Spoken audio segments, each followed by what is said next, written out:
Just as we have looked at streamlining the flow of production by tying different processes together rather than focusing on individual efforts, a manufacturer's relationships with suppliers should be viewed with the total manufacturing system in mind, rather than by concentrating on an individual company's practice.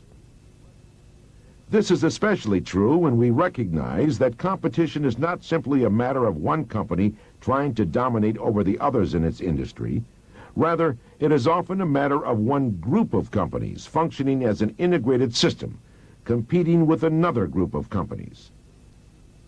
To be competitive in today's fierce business environment, we need to develop more proactive relationships to complement the resources of manufacturers and suppliers.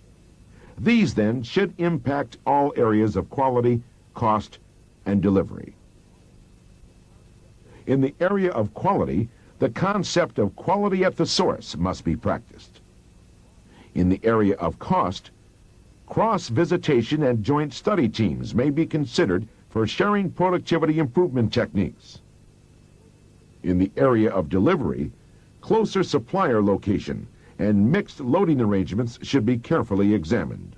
And about 3 years ago, we started a team of purchasing buyers, quality engineers, and metallurgical engineers, developed a team to survey each vendor in statistical process control. We began with the training phase. A lot of our suppliers were new at it and did not have the proper training in SPC. So we offered, through the management of this company, to train our supplier people, and we've trained hundreds over the years in statistical process control. After this phase, we went into the survey phase of visiting our suppliers, going through their plants, checking their quality and all of their phases of SPC to discover where they were at that particular point. And then as time went on and other visits were made, certifications of certain vendors were made and a plaque was awarded. This has resulted in an average reduction on percent of shipments received to rejected being 6% about 3 years ago. Now the average is approximately 3.5%. And I'll give you an example of what one supplier told me. He said, at first, I was a little upset because everybody was telling me that quality was free, that wasn't going to cost me any more money, and in fact, it was costing me more money. And then he said, I'm sure glad that you forced me into this because it's made me a better company. I've actually obtained more business, and today I am much less scrap and cost in my company, and I really believe that quality is free. It isn't at first, but eventually it turns out to be much better. And he thanked me for forcing him into something he should have done in the first place. This cooperation with suppliers should be carried out at the shop floor level too. What you see here is frames that are delivered to us from a vendor. It used to be we had about 5 different suppliers building parts for us. And now what we've done is reduced our supplier base to just one supplier, and this supplier is local within a 15-minute drive from our location. This allows us to work very closely with that supplier, and what we've done is set up really a JIT replenishment system for our factory. Every day at the end of the day, we call and tell him how many frames we need for the next day, and that allows us to reduce our inventory that we're holding here, and also helps us with any quality problems. We check on very small lots the quality of the supplier when it comes in. It also used to be that this area was about 5 times as big as it is today, and in fact we were forced to have a warehouse for our frames because they were so big and we couldn't fit them on the production floor. But now what you see here is all that we have stored as far as frames, and they're delivered on a daily basis. In addition, we're able to work with our vendors to really work on design problems so that we can improve our design and help it fit into their process better. Thus, The traditional arm's-length relationship based primarily on price is changing. Manufacturers should view their suppliers as an extension of their own factory.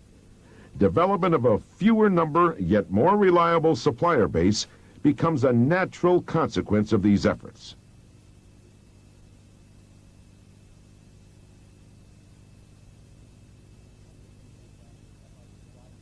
One of the things we've done is cut our supply base from about 1,200 down to 100 active suppliers.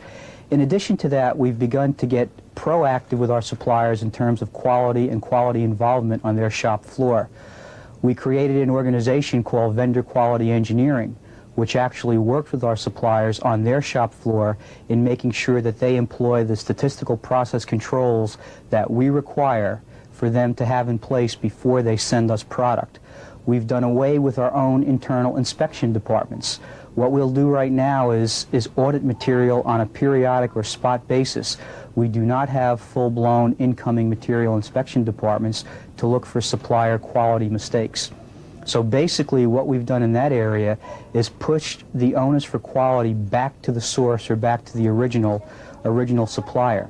In Cork, Ireland, for instance, we will not count corrugated boxes coming into the facility. The supplier will make deliveries 4 or 5 times a day, and that supplier will get paid on the basis of how many units we pack out.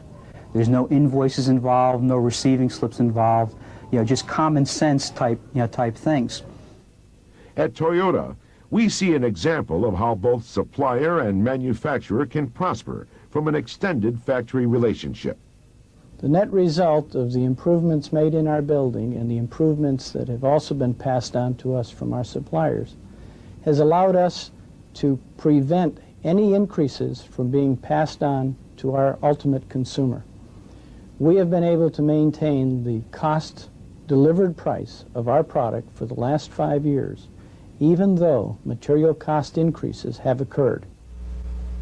What I hear seems to make so much sense, but it sounds like a shakeout in the supplier communities for the manufacturer's survival. If a supplier does not cooperate with the manufacturer, such a supplier seems to have a very slim chance for the future, doesn't it? Perhaps. If one group of companies is competing with another group of companies, and if one group cooperates better in the manufacturing, design, logistics, and so on, I think we can figure out which side will win rather easily. Isn't this, though, a violation of antitrust laws? I don't know the details of these laws, so I'm not in the position to comment on that. But if one makes economic sense out of cooperating and the other one doesn't, I tend to think we should do something about it. Is it true that Japanese companies tend to cooperate more than American companies? Yes, I think you could say that. In Japan, customers are typically viewed as king, and this idea applies to the supplier-manufacturer situation as well. That means suppliers tend to do their best to satisfy the customer or manufacturer in this case. Just like in a management-employee relationship, the manufacturer and supplier seek a longer-term relationship. So usually, they try to do their best for each other's mutual benefit, rather than focus on short-term benefits. Because in the long run, both will benefit. Right. So a certain amount of trust means a lot, rather than the detailed language of a contract.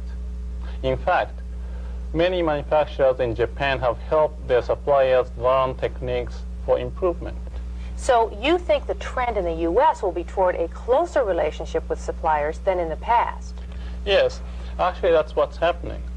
Whether we like it or not, more competition means we have to do things differently if it makes economic sense. So we are forced to behave in certain ways. Yes, but we can take this kind of situation positively. I personally tend to see this as providing opportunities for those who respond proactively to the change. I see. The implications of this to the American manufacturer in order to compete, say, with a Far Eastern or a Japanese manufacturer, is they have to begin to do things differently than they've done in the past. Adversarial relationships between customers and suppliers will no longer get it. Not sharing information, not being open with the supplier will no longer be a benefit to anyone in the future. In other words, it won't afford you a competitive advantage to conduct business in that manner.